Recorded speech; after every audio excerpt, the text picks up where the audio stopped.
Hello, and welcome to this new Harmony webinar. I'm Francesco Cerisoli. I'm the head of research and mentoring at EHA, who is a partner of the Harmony Alliance since the beginning.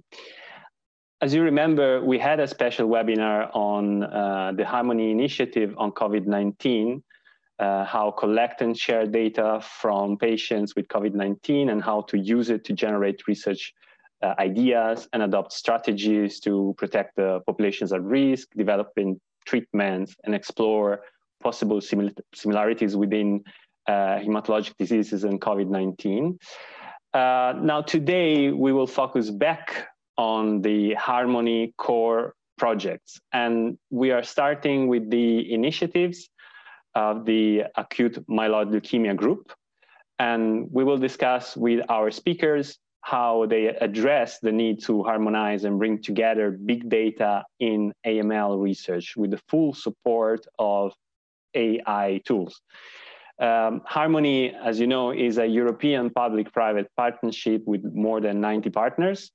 It's been founded by the Innovative Medicine Initiative, a joint initiative of the European Union represented by the European Commission and the European pharmaceutical industry represented by EFPIA, the European Federation of Pharmaceutical Industries and Associations. To discuss with us today, we welcome three Harmony experts who have been involved with Harmony from the very beginning and probably even before Harmony was even conceived. We're gonna talk with Professor Lars Bullinger from Charité, Berlin, Germany. He is a Harmony partner and leader of Work Package 2. Professor Gert Ossenkoppele from the Amsterdam University Medical Center, also a Harmony partner. And Professor Dirk Reinhardt, from the German Society of Paediatric Oncology and Hematology. And well, without wasting much more time, I would like to call on stage Professor Bullinger, who is going to give us a general short introduction of the Harmony Alliance and then explain us what are the current AML activities. Yeah, thank you very much for your kind introduction. And it's a great pleasure to be here with you today for this webinar and to present you some of our first results of the Harmony project, where we had a special focus on acute myeloid leukemia, which was the pilot project, as many of us had been working together over years, and we knew that for acute myeloid leukemia, it might be the easiest to put together a large data set and to show the power of Harmony. On the next slide, I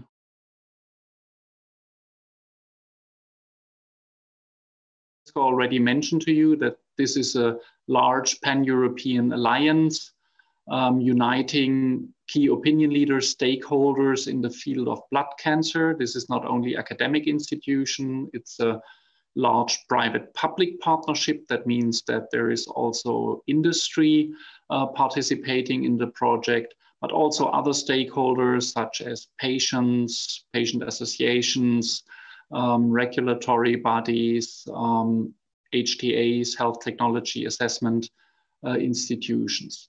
And the focus of that project is on the use of big data, especially in hematologic malignancies, which is the acute leukemias we are talking about today, as well as also lymphoma, that is CLL, myeloma, non-Hodgkin lymphoma, and also pediatric tumors. And the goal was here to put together over 10,000 data sets per disease group, as we know that this is necessary to fully capture the molecular heterogeneity, and by putting together the data across Europe, that we can learn more about the disease and help our patients faster. So the community is growing fast. As Francesco mentioned, there is now even over 100 stakeholder organizations participating in Harmony, representing over 17 European countries. It's funded in part by the European Union, and the other half of this 40 million project is coming from industry. It has been a 5-year, or it is a 5-year project that will last until the end of next year. And we also were successful in getting an extension within a Harmony Plus project, also through the Innovative Medicines Initiative that had been mentioned. This call was done in this Big Data for Better Outcomes program. On the next slide, you then also can see all the members or member states I had mentioned. It's over 17 countries. And our goal was to put together at least 10,000 data sets from patients for these hematologic malignancies. So far, we already have been able to put together almost 60,000 cases. Most of them are currently transferred into the data platform. So far, we already have 22,000 data sets in there, and more are coming in every day. On the next slide, then, you can see the platform which we have built up. So the data providers on the left, they provide the data structure. They provide us with a data dictionary. This is used then to harmonize the data in the intake process into the platform, which is shown in the middle.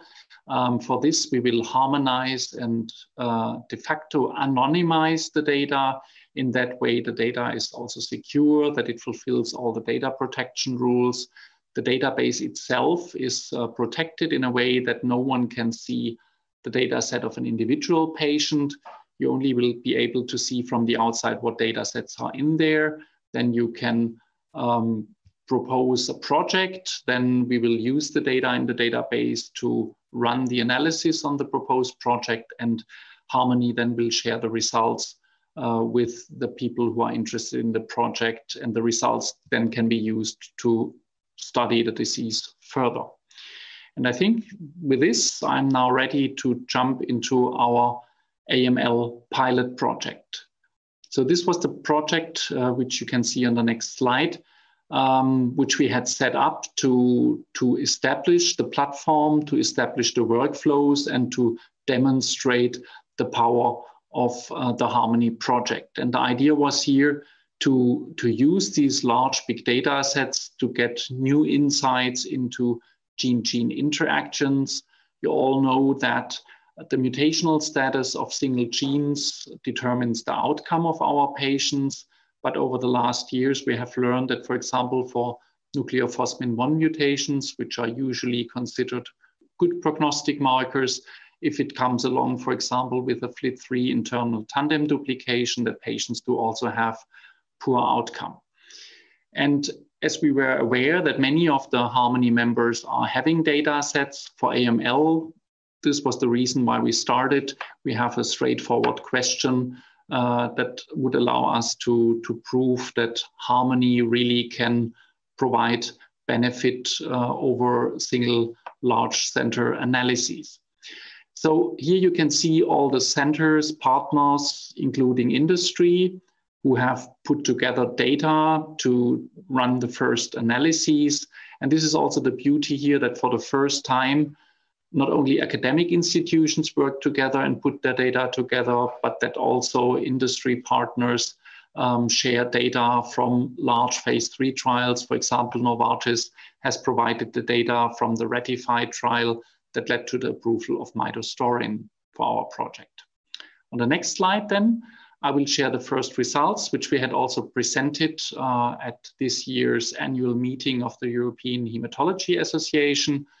While at that time, we already had 5,000 cases in the platform or entering the platform, we were slightly slower due to the COVID problems at that time. So the first analyses were only based on 3,000, but this was already double than the largest single center study that had been published until then.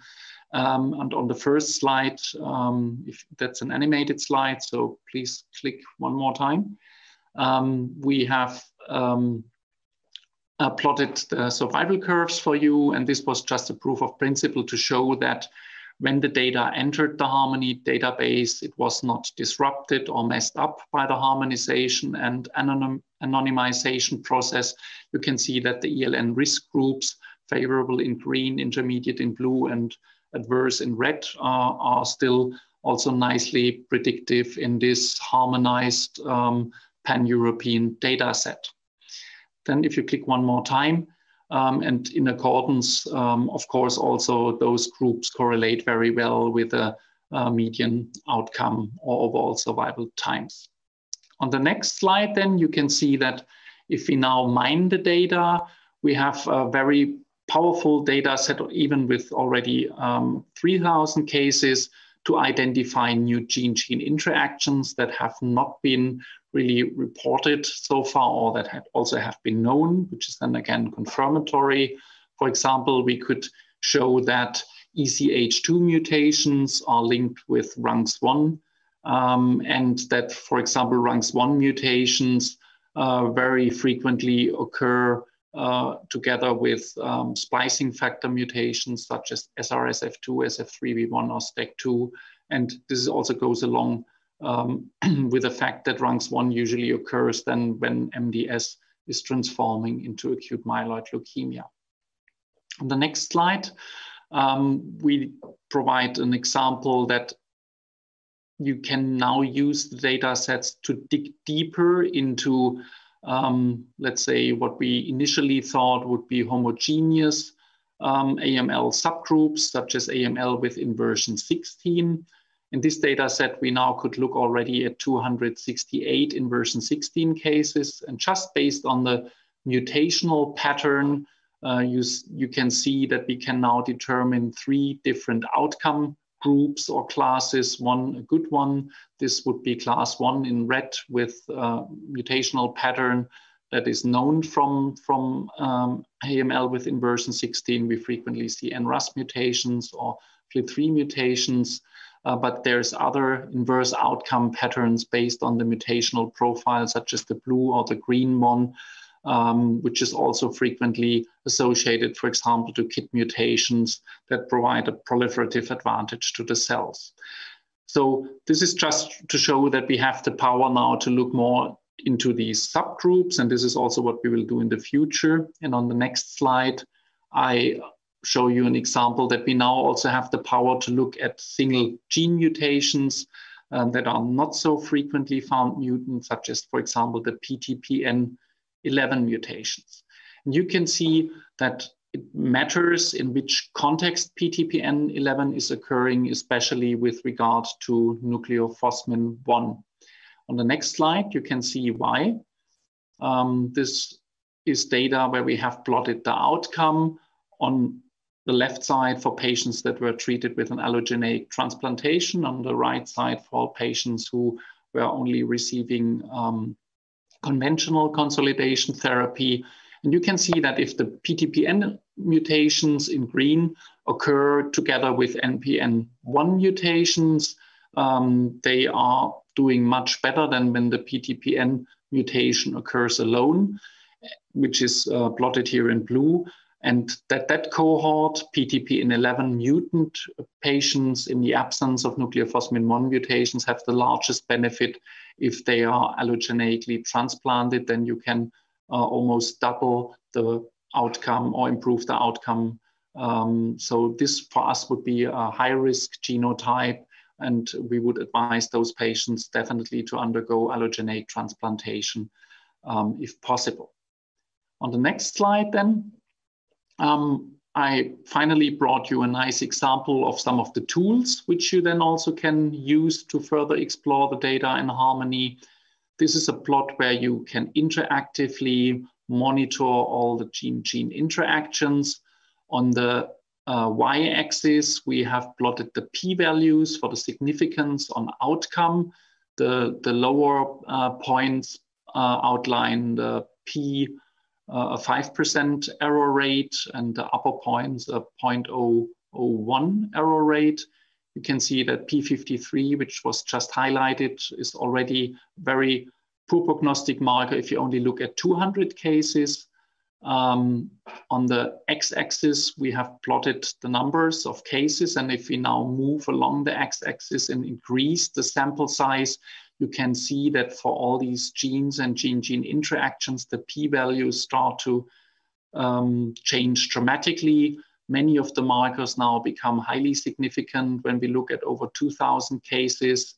And when we now look at the entire data set that was used for this initial proof of principle analysis, you suddenly can see that PTPN11, for example, is a favorable marker, or RAT21, another favorable marker that was identified by the Harmony project. So I think this small video nicely demonstrated the power of our project. We are currently analyzing a large data set of over 5,000 AML cases, which we are also going to present at the ASH meeting this year. And with this, I'm at the end of my small talk. I want to summarize on the next slide. I hope I could convince you that the first results look very promising, definitely demonstrate the power of such a pan-European project. We can further delineate subgroups of AML. We can dig into rare mutations such as PTPN11. We can evaluate, I didn't have time to show you that today, the prognostic and predictive value of, for example, tyrosine kinase domain mutations of FLT3. We could look at RAT21, which also turned out to be a favorable marker. And we are already looking forward to the results which we will get now from the very large cohort of over 5,000 patients. With this, I'm happy then to take your answers at the end of the talk, and I'm looking forward to the talk of my colleagues. Thank you very much. Thank you, Lars. I think that this is a perfect example that illustrates the power of having a large data set and being able to run analysis on that. It's actually one of the first projects in Harmony that delivered results, and it's fascinating. Another thing that tells about the success of Harmony is that I announced at the beginning 90 partners, and you already say, wow, we are more than 100. So there's more and more partners joining in and are adding to this huge database of patients' data. I also would like to remind people that you can submit your questions using the chat comment function here on the webinar interface. We're already collecting a few questions, meaning that people are comfortable nowadays with the online tools and they know how to use it. So let's move now to the presentation of Professor Gert Ossenkoppele, who's going to talk about minimal residual disease in AML and how this is being approached in the projects within Harmony.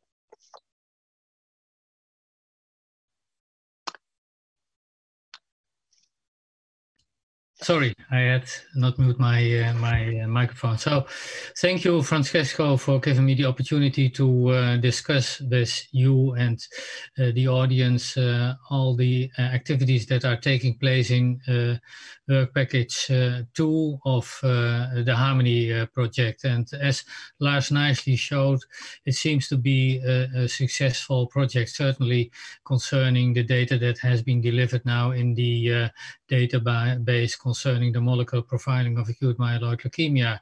And built on that success, we have already started a couple of other projects within the Harmony AML working party. To mention are a couple of acute promyelocytic leukemia projects. These are led by Maria Theresia Foso. We have another project devoted to gender differences in outcome and also looking more in detail to splicing factor mutations in acute myeloid leukemia. These are projects that are ongoing. And today I want to discuss with you a new project that is rather immature because it's not started yet, but plans are developed for doing this around minimal residual disease in acute myeloid leukemia. Next slide, please. So here you see the principles of measurable residual disease.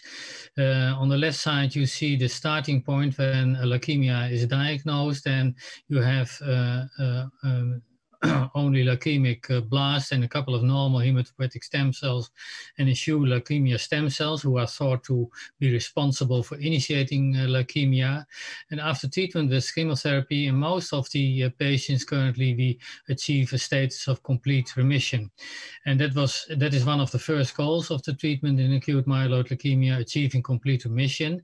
Until very recently, that was defined just morphological, and that is, as you all know, a very insensitive method. And we have much better methods currently to refine CR, and it's also now in a new ELN AML guidelines, a new outcome measurement, CR with MRD negativity. And we can measure that measurable residual disease by a couple of techniques. Next, please.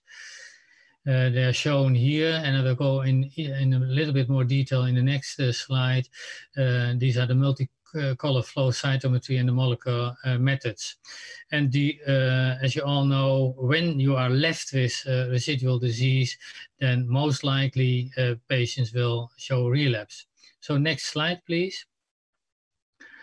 So we have a couple of methods to define CR. Morphology, rather insensitive, as I told already. Next. We have two methods that are in use now most oftenly. That's one on the left side, the molecular assessed MRD by PCR. These are based on translocations and mutations. For example, the quantitative mutation of NPM1 is a very sensitive method to detect residual disease and is highly predictive. And on the right side, you see the other methods that's applicable in most of the acute myeloid leukemias. That's determining a leukemia-associated immunophenotype, and it's applicable in over 90% of the patients. It's less sensitive than the quantitative PCR, but the advantage is that it is that you can use it in most of the acute myeloid leukemias. And new technologies are emerging. Next. And that is, for example, the next generation sequencing. That's very promising, and it's not that sensitive currently, but it's developing very rapidly currently. And most probably combinations of all these technologies will even increase the sensitivity of the detection of measurable residual disease. So next slide, please. Next, please. So, when you have found MRD, then the question is what to do with it. And you can use MRD for a couple of reasons. So, for example, to refine the response, as I already explained, it's much more sensitive than the morphological determined complete remission. And that's the reason why it's now included as a new outcome measurement in the ELN 2070 criteria. It refines the outcome prediction and risk stratification. It informs treatment decisions. For example, if you have achieved a complete remission, what to do then as a post-consolidation treatment? Should you give your patient a couple of cycles of chemotherapy, or should you offer him an allogeneic stem cell transplantation? MRD can help you to inform these decisions. And also it identifies early relapses and enables early intervention. For example, post-transplantation, when you have identified by the appearance of minimal residual disease, then you can decide on an early intervention, for example, by offering a donor lymphocyte infusion. And maybe the most important one is that we think that MRD can serve as a surrogate endpoint, and that is extremely important for new drug development. We all have now to wait after randomized studies when we have investigated a new agent on the outcome overall survival, that even in AML takes a while, and then you have an early endpoint like MRD that can be determined after, let's say, 1 or 2 cycles of chemotherapy, and you show that it is associated with an better overall survival, then you can use it as a surrogate endpoint, enabling early approval of new drugs. Next, please.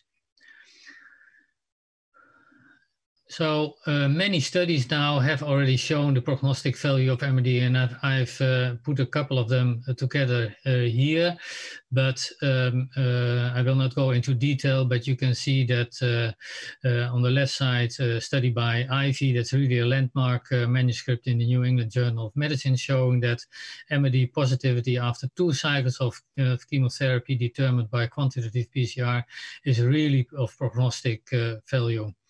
And also on the right hand side of the slide, you can see that flow cytometry can do the same by identifying the level of measurable disease. It is really prognostic when you have a low MRD load in comparison to when you have a higher MRD load. And the same is true also on one of the new emerging technologies by making use of next generation sequencing.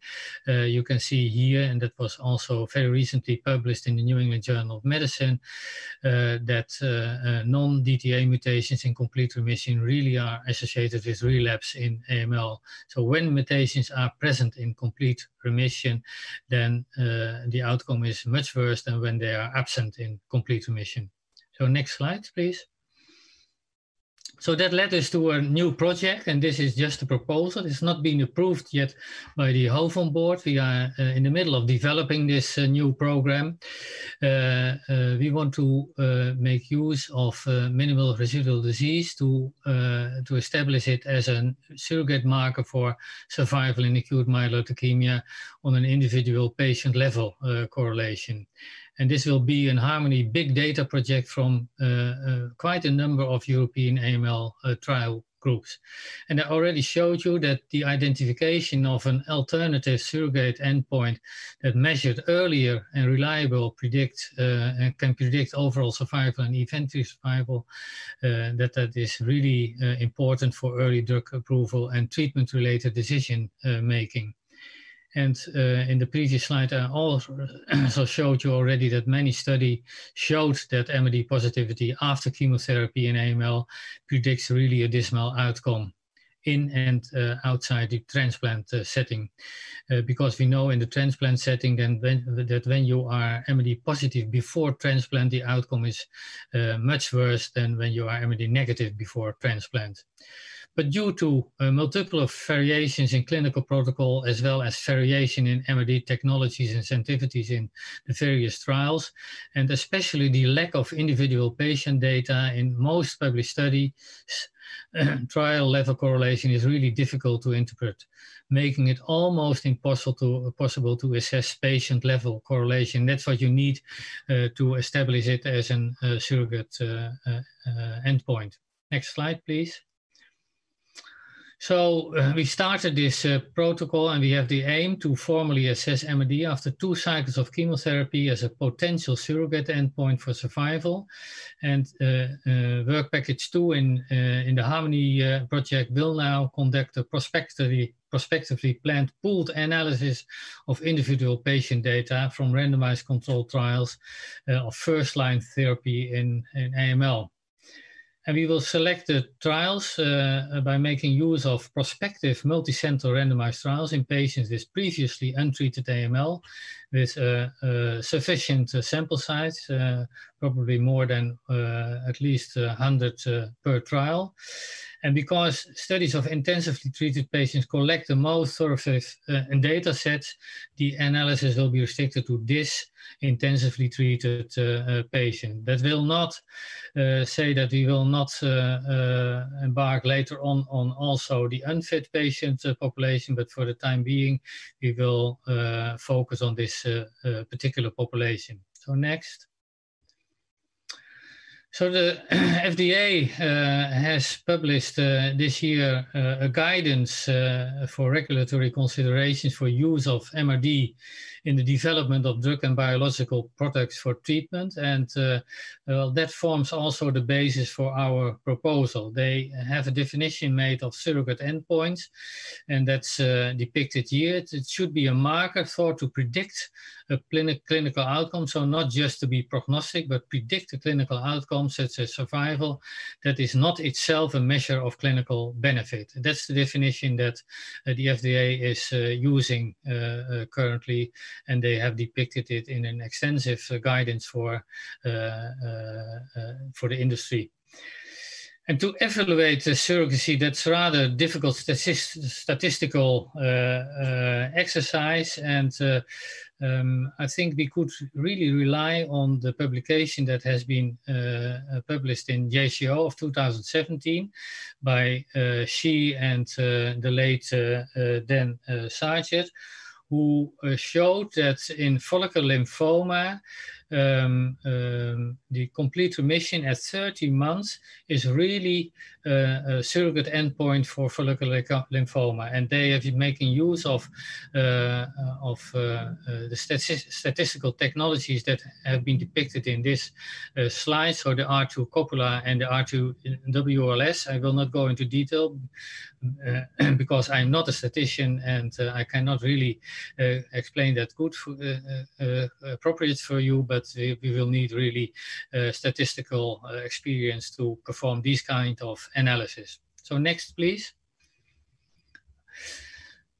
So we already have established now a core group who will be responsible for this study, and well, the leaders of WP2, Hartmut Deuner, Brian Huntley, Lars Bullinger, and myself will be extended with representatives of all kind of AML European groups that already have said that they will want to contribute to this study. So this is the AMLSG, the NCRI, HOVON, GMEMA, and SAL, the Polish AML Working Party, and we also reached out to Alpha, Villa, and Setlam, but we did that very recently and we did not get response back. But because Alpha, for example, is also participating in the pilot study that Lars presented before this presentation, I expect that they also want to participate. So you can see that we cover quite a huge number of AML trial groups, and they have all included MRD assessments in their study protocol, so we expect a huge data set. Of course, we will reach out to pharma after we have established the academic group, and I know that pharmaceutical companies are really interested in MRD assessments, and also to try to get it as an accepted as a surrogate endpoint, because that would be really important for their products. And we need a real sophisticated statistical team that can perform the analysis I showed you in the previous slide. So the work plan is to determine a team of PIs for this study, consisting of a clinician, an MRD expert, and a statistician. They should be responsible for developing the specific eCRFs that are necessary for this study, and they should guide the progress and monitor the process and preparing a draft. So making a statistical analysis plan with a group of statisticians, and of course we will prepare a budget proposal. And this leads me to the last slide, please. So I've tried to convince you that the presence of MRD after treatment is a bad sign, and that it's already shown really to be prognostic, but not predictive yet, although that has to be proven. Acceptance of MRD as a surrogate marker for survival is really important for drug approval. A huge data set will be collected within Harmony to perform the meta-analysis to establish it as a surrogate marker. And I showed you that many major AML trial groups in Europe will work together to achieve this important task. And with that, I would like to end this presentation, and I'm happy to answer questions. Thanks, Gert. This, again, was a very important demonstration of how the effort of Harmony is also to try and set new standards for clinical research. And of course, we're going to take questions at the end of the last talk, but people can already start submitting the questions. One thing that I would like to ask is, if possible, to indicate the speaker you want to ask your question to. Of course, it's sometimes very easy to identify, but depending on the question, it might apply to all of you. And in that case, I'm going to ask everyone to step in and try and answer. So let's move now to the next presentation of Professor Dirk Reinhardt, who's going to illustrate the data that have been submitted by the German Pediatric Oncology and Hematology group, and the effect of AML data coming from the adults.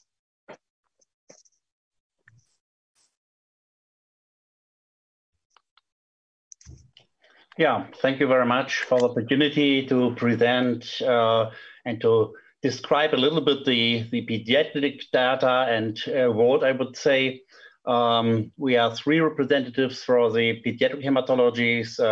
It's beside me, Professor Locatelli from Rome and Andy Moorman from Newcastle.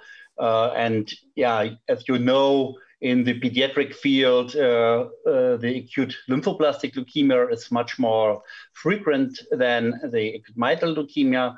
But I hope with the data sets we can provide from the BFM group, maybe also from the Italian group, and we can contribute to this. This is an ongoing project, so at the moment I can just even better describe our data, maybe demonstrating already some differences between the pediatric and the adult world, which finally will lead to the projects which should be and will be discussed and performed within Harmony, really to look for similarities, but also for differences between the pediatric and adult acute myeloid leukemia. Next slide. This just show you that the BFM group or the GPOH data are not only from Germany, but also other countries in the European world, so Poland, Austria, Czech Republic, Slovakia. For the next trial, and this is ongoing, we will merge with Italy, so this will become even larger as a cooperative group. Next slide. Just to describe the data set we can provide for this Harmony project, these are outcome data going back to 1987, so long before I came into the field of acute myeloid leukemia. The blue dots are showing the overall survival of a 5-year period. The red dots, the event-free survival.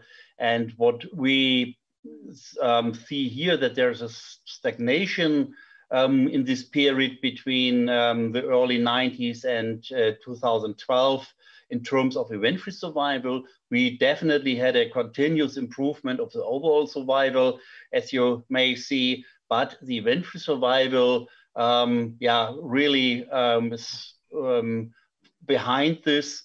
So the gap between event-free and overall becomes much bigger. For sure, it's a sign of a successful relapse or second-line treatment, but definitely, it's not our interest to wait for the relapse. What we changed in 2012 was to redefine the risk groups.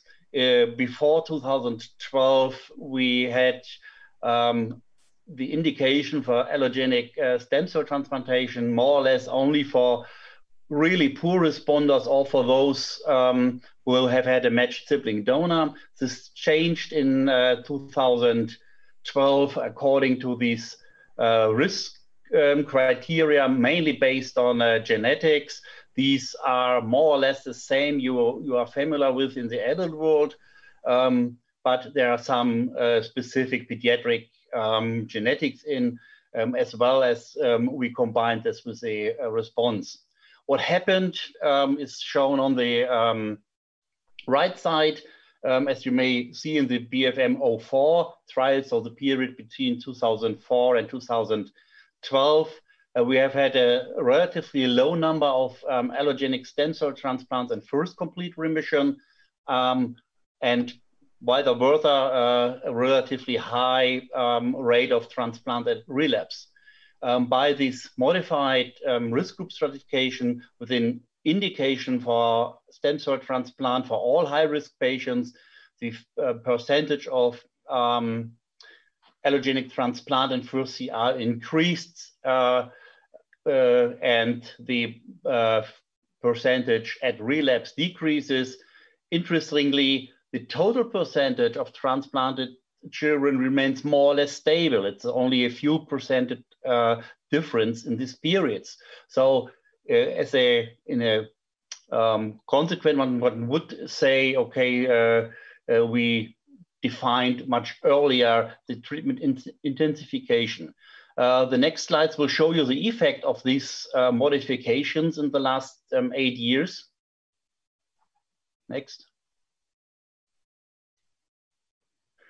And these are data which have been presented last year at ASH.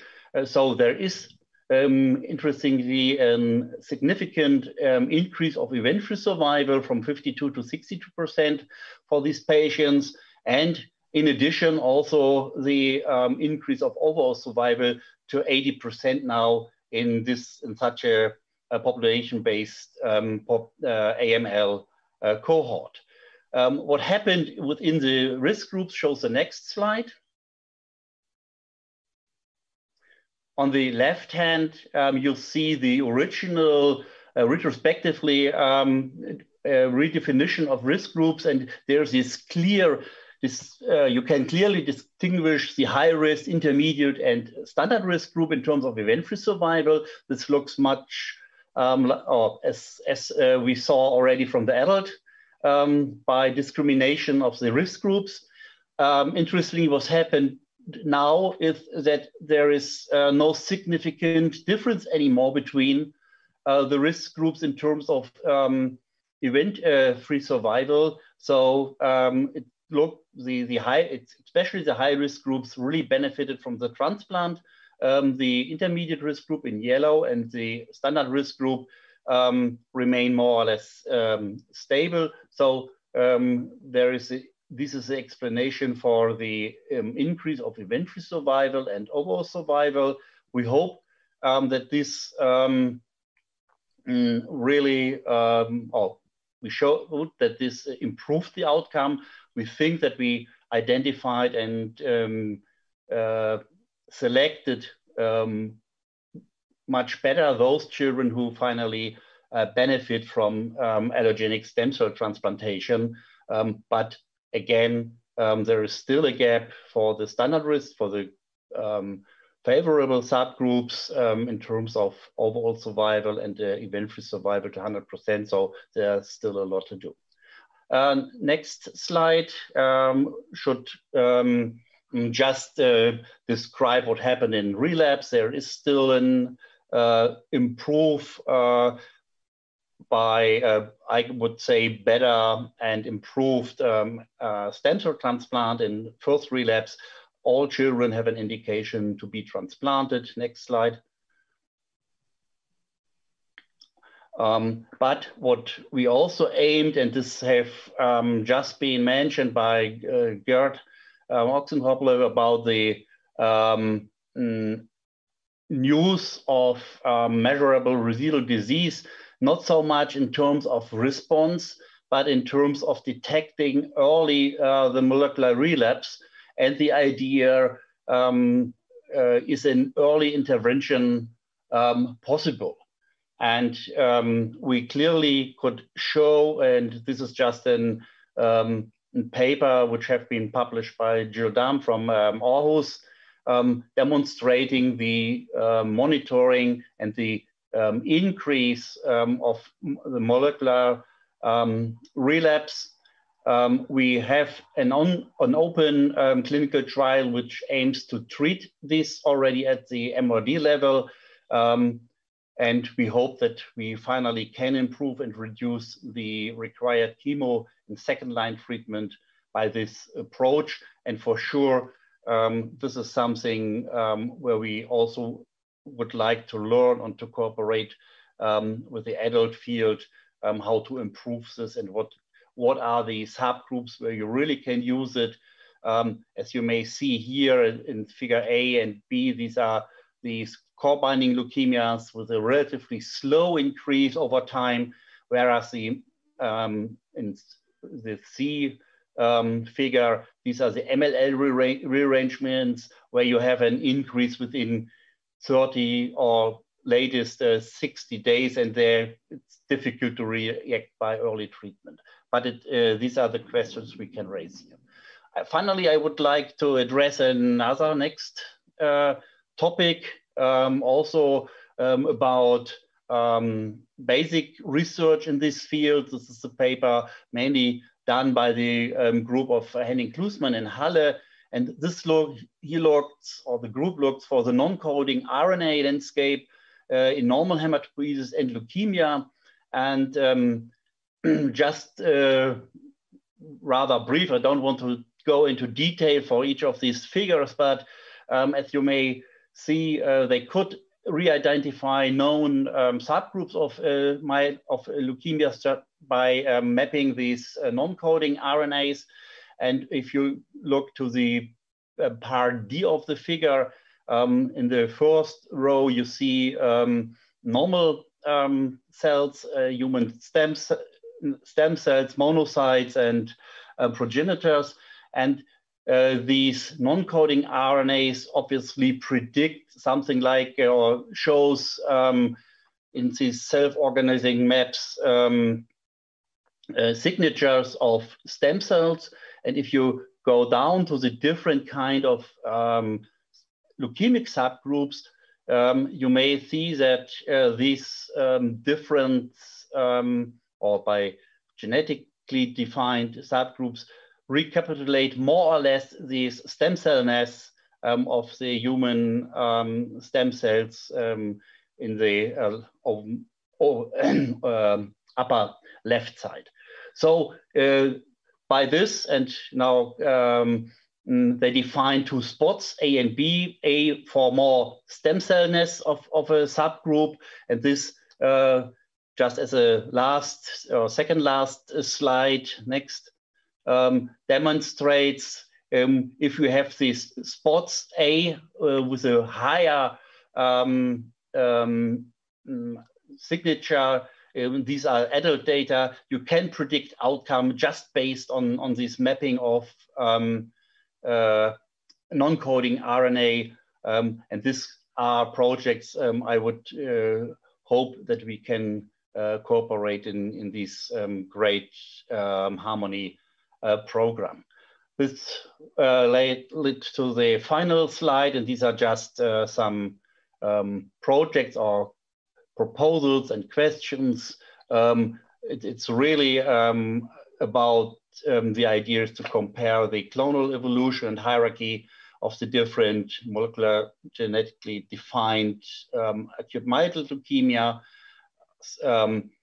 As I mentioned, for us, and this would be really great to see this in larger cohort in the adult, what is the relevance of the molecular relapses? What is the prognostic value? What can we do with an early intervention? At what stage, at what level it's justified to intervene, or what are the best options? And as finally mentioned, also questions on, I would say, early research in leukemogenesis.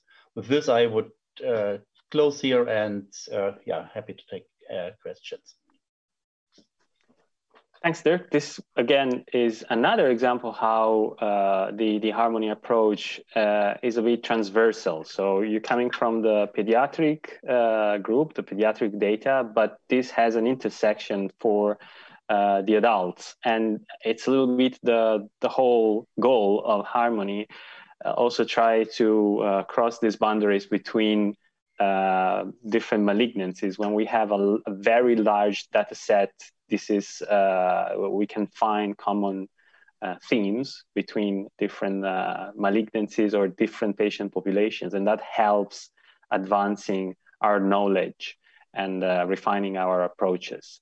So we're now at the Q&A part of our webinar. I would start with a question that probably the three of you can give an answer to, and probably let's start from Gert, and the other ones can chime in later on. Of course, you talk about MRD, and one question is, what is the benefit you can foresee from this Harmony study for refractory AML patients? Sorry, you're on mute. Yeah. For refractory patients, well, I think the MRD is especially important now for the upfront treated patient, because most data are there. There are not so many data on trials with refractory patients, but of course also there MRD can be an important assessment at a certain time point. For example, when you have a refractory patient or a relapse patient and you decide to go to a transplant, you want to get them in an as deep as possible remission, and there MRD could be of help. But for the moment, I think MRD is most useful for those patients that are treated upfront, and where you have to decide whether you go for an allogeneic stem cell transplant or continue with a chemotherapy regimen. And Lars, your point of view on this? Yeah, I definitely agree with what Gert has said, and I think a lot of value is in MRD, especially to identify, for example, high-risk patients, which based on ELN would fall into the low-risk outcome group, right? Because we also know that for A21 on inversion 16, roughly 1/4 or 1/3 of the patients will nevertheless relapse. But we can identify those, for example, and this is again something where we can nicely work together with Dirk Reinhardt's project, as he had outlined, as this is also very frequently seen in children. And the other group, of course, that is very interesting is to focus on the intermediate risk group, where we recommend transplant in many of these patients, but we also know that this group also has many patients where we, for example, might not need the transplantation. And I think their MRD will definitely help. So maybe Dirk, you want to add your comment to this? Yeah, just rather short. I guess when we talk about this MRD or measurable disease, we always have to distinguish between the response kinetics in the beginning, which is definitely necessary to learn more about who are the patients at risk for early relapse and so on. And what the other part is monitoring later on after remission by morphology. Just a very rare case, because the question was about refractory disease, we have had remember one case with a A21 plus FLT3 ITD. Yeah, so and there you can monitor by MRD that the FLT3 ITD positive clone disappears very, very fast. Unfortunately, the A21 positive clone persists and finally also led to relapse. So for this, you cannot do this by morphology, really. You cannot do this by immune phenotyping, but this also is a very rare group, I agree, but it could be of interest. Thanks. I got a message saying that there are some YouTube issues for some of the viewers.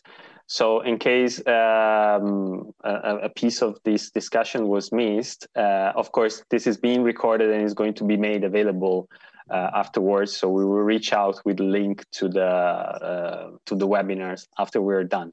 But hopefully most of our attendees were able to follow all the presentation and also able to follow this discussion. I have a question that probably Lars can answer, because it was part of his introduction on how to become involved with Harmony. To which extent the data sets are available to research groups that are not involved in Harmony? Probably in this case is groups that have not struck a deal with Harmony yet. Yeah, so this is something which we still have to discuss in Harmony. So far, it's only available for Harmony members. So everyone can become an associated member of Harmony. For this, you have to sign an associated member framework agreement. And then you can submit a proposal to Harmony, and then the analysis is done. But it's not a public database that can be accessed by everybody at the moment. Does this answer the question, more or less, I guess? I guess probably it answers for the moment. Of course, the Harmony philosophy is to try and attract as many contributors as possible. And one doesn't have to have a very large database to become a partner. That's what I understood. Yeah, I mean, yeah, definitely. You can become a partner without having to submit data. You only, I think the partnership is just there to make sure that all the regulatory aspects are fulfilled.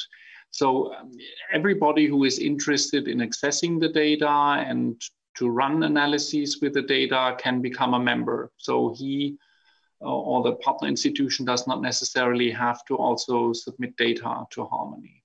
Yeah, great. I think this clarifies for our attendees. I'm taking another question that is for Gert, and it's about the involvement of pharma industry. Of course, pharma is part of Harmony from the beginning, but it's the nature of this kind of projects. But what do you think is the interest from pharma in participating in this project? So the one that you were talking about, MRD and AML.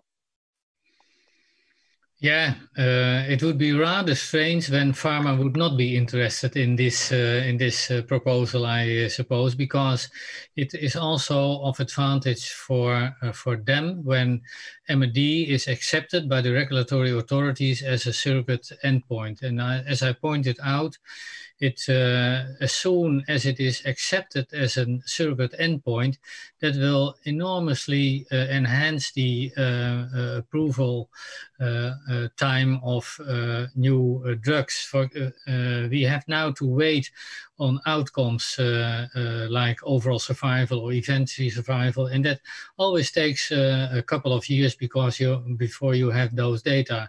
And once MRD is accepted as an early surrogate endpoint, then you can already go for approval after showing that a new drug improves the MRD after the end of treatment. That would enhance the time to approval enormously. So they certainly will be interested in this project, and I know that they are interested because of course, I had a lot of contacts with pharmaceutical companies about this project, and we already had discussions on doing such an analysis outside Harmony. But Harmony is the ideal platform to perform this, and it assures the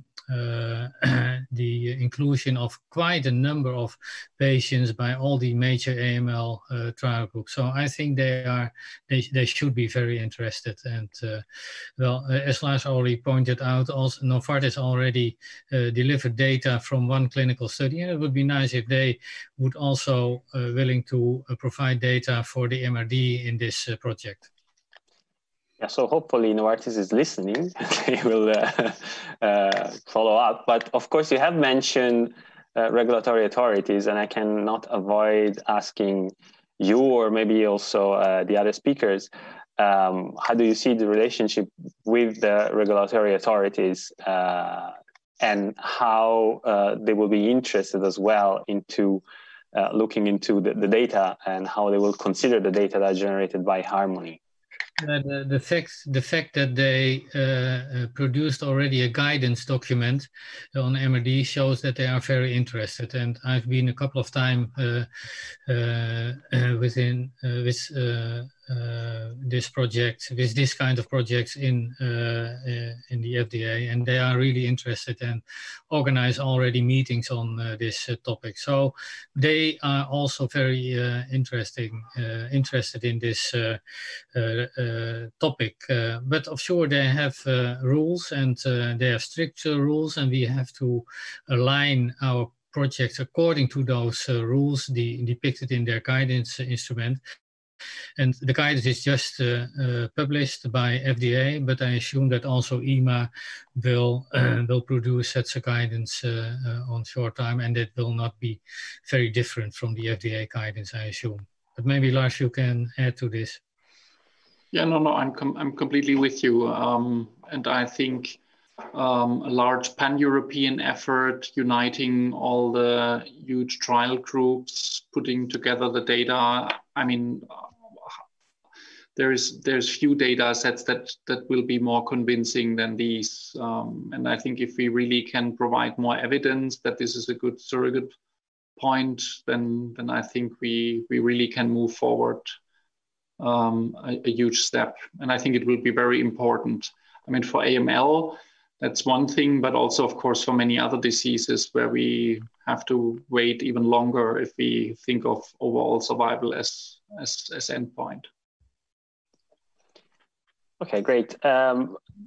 A question for Dirk. You have talked about detection of molecular relapses, and a question would be, what is the prognostic value that you expect from this? So this project is ongoing now since several years, and we defined already the molecular relapse as an increase by more than 1 log if we can quantify a marker. And the predictive value for relapse for these children is rather high. So if there is an increase from either negativity or from a rather low level, less than 10 to the minus 5 or less to 10 to the minus 4 of more than 1 log, so far, unfortunately, all these children relapsed. So there's a highly predictive value. With larger data sets, I hope that we can define in an even more more precise what is going on within the different genetic groups. As you saw, for example, AML leukemia obviously relapse rather fast, whereas others like NPM1, A21 you can predict the relapse already 4 or 5 months before frank relapse. And this gives the opportunity to intervene, and this is definitely the interest we have here. And maybe I can add, Francisco, if you allow me. Sure. Also, these data exist in the adult acute myeloid leukemia, showing that 1 log increase after allogeneic stem cell transplantation predicts really or is prognostic for relapse. And it's also shown in a publication by Uwe Platzbecker that by intervene at that time point, you can prevent relapses. So it's really also important for the treatment before they have a morphological relapse. Yeah, definitely. I have a couple of questions that might be for Lars. So let's try and take one. One more than a question is maybe a criticism. With large samples, one needs to look to the effect size and not only to p-value.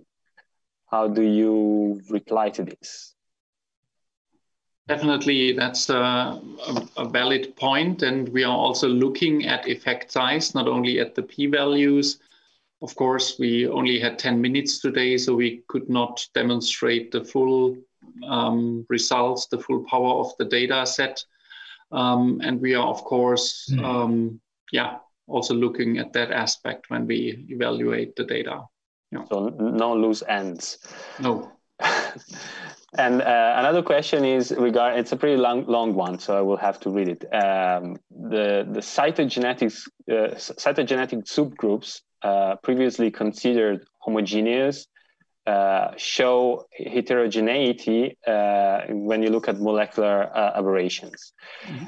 And do you think that with more than 5,000 patients, you will still looking at the tip of the iceberg? And what is the impact on group sizes in clinical biological studies? Mm-hmm. Yeah, very valid point. So from the things we know today and what we have seen in previous projects, we estimate that we need around 10 to 15,000 cases per disease group to see more than the tip of the iceberg.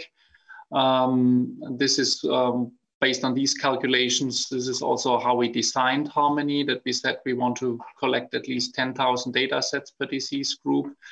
But I, of course, think if we look even deeper, if in the future we will look with single cell sequencing technologies at diseases, we might find even more heterogeneity.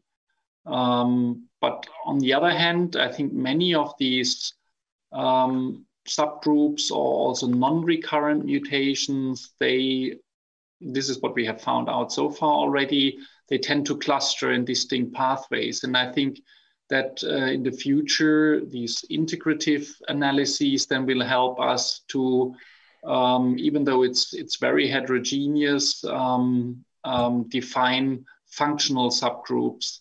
And there we are also very happy with regard to the project, also the pediatric group proposed to come in also, of course, now with the next data level, not to only look at genomic data, but also include expression values, expression data sets.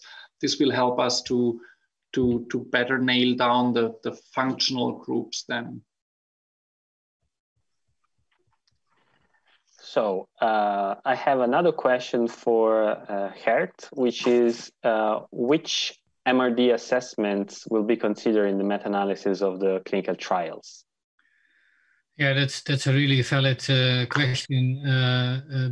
We will first focus on the most established technologies, and because multi-flow cytometry can be applied in most of the acute myeloid leukemias, we will include that assessment, but we will also include the molecular assessment of NPM1 and the core binding factors by quantitative PCR. So these are the two, but we also have secondary endpoints, and in that secondary endpoints we will also include next generation sequencing. So I was trying to cluster a little bit the question. So we have addressed most of the ones that we have received, but there's, well, a question for everyone, probably. You told us about the current projects and a little bit what you have in mind, but of course the potential of Harmony is large. So what are the next projects Harmony wants to pursue with regard to AML? Outside the ones that you have been already talking about. So when you have a very large database, 10,000, more than 10,000 patients with all the cytogenetics and NGS, etc., what could you do with this on top of what is already being planned? And let's do a round with all of you, starting with Lars. Okay, yeah.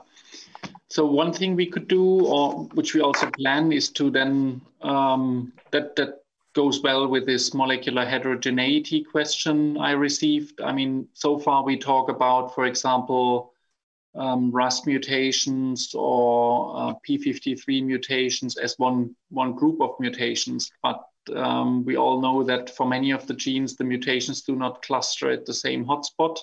and that not all of them might have the same function. So this is what we, for example, can do. Evaluate, for example, the different point mutations we see in DNMT3A methyltransferase 3A, and then see how that impacts outcome. And Gert, what do you think another use of Harmony would be for AML? Let's first finalize the project that now are ongoing. I think that's really important, but you can think of a lot of other projects. And I mentioned already that we also have started a couple of projects in acute promyelocytic leukemia. I will not go into detail, but these are led by Maria Teresa Fozo. We have also a project on splicing factor mutations, in addition to other cytogenetic and molecular abnormalities. And we also are looking to gender differences. And concerning the MRD, well, once we have all the data in place, it would also important to see whether combination of the various MRD assessment are additive to each other. There are now already signals that that is the case, but in a huge data set, it can be investigated much more in detail. And also the value of MRD in the different ELL classifications, but also in the different molecular subsets would be really interesting. So really a lot of subsequent projects can be done within the AML Working Party. And finally, Dirk, also thinking along this pediatric versus adult, I guess there's a lot that can be done with comparing the different data sets there. Definitely, but I guess a lot of this has already been mentioned, so I do not really or want to add too many projects. You can definitely go for each level of signatures and so on and the differences. But what I would like to mention at this moment here, that and this is one other really great opportunity of the Harmony project, that we can also think about projects across entities, so combining ideas or genetic aberrations within acute lymphoblastic leukemia, AML, MDS, and so on. And this finally, for me, is another really fantastic option, which hopefully Harmony will answer and will give us the opportunity to go for these cross-entity, cross-age, and so on projects. I think there are so many projects you can think about, that we definitely need also more, hopefully young people, young investigators who ask these questions and then can use these data sets for their research. Well, thanks. Let's hope that we have, triggered this kind of ideas in the audience. And I would like to thank you for your insight and expertise and the very nice discussion we had today. I would like to thank our viewers as well, who sent a number of questions for triggering this kind of discussion. Of course, cooperative working groups, hospital, academic institutions are still invited to become involved with the Harmony Alliance. And we hope we have given you an idea of how you can get involved and what kind of things you can do with Harmony, what kind of projects. By becoming an associated member and sharing your data, you can submit research proposals, you can join dedicated research groups that include skilled data scientists. So Harmony is also providing support for your studies. And of course, you can contribute to scientific publications under the umbrella of Harmony. And of course, there's also compensation in sharing your data, not only scientifically. With this, I would like to close this webinar. Please stay tuned with Harmony because we're going to organize new webinars.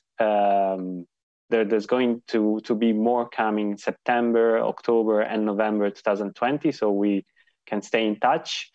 and you can learn more about all the other projects that are ongoing within the Big Harmony initiative. And once more, thanks to our speakers, thanks to all the attendees, and see you soon in future webinars.